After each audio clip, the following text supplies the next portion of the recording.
For this lesson, we will go over extruding sketches.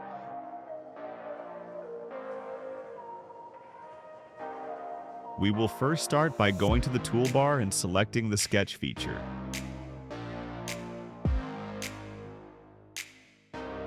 Once selected, left-click on a plane to create your sketch.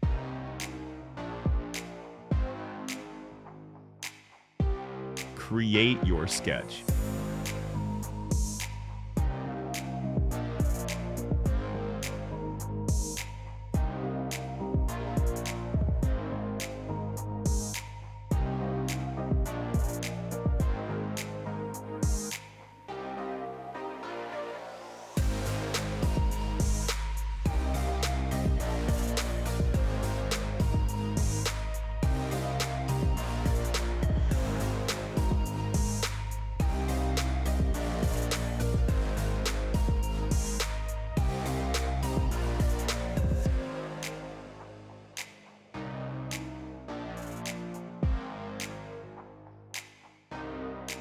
Next, move to the Solid tab in the toolbar.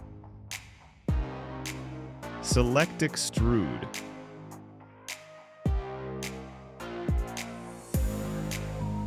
You may either pull the arrow shown or assign a dimension.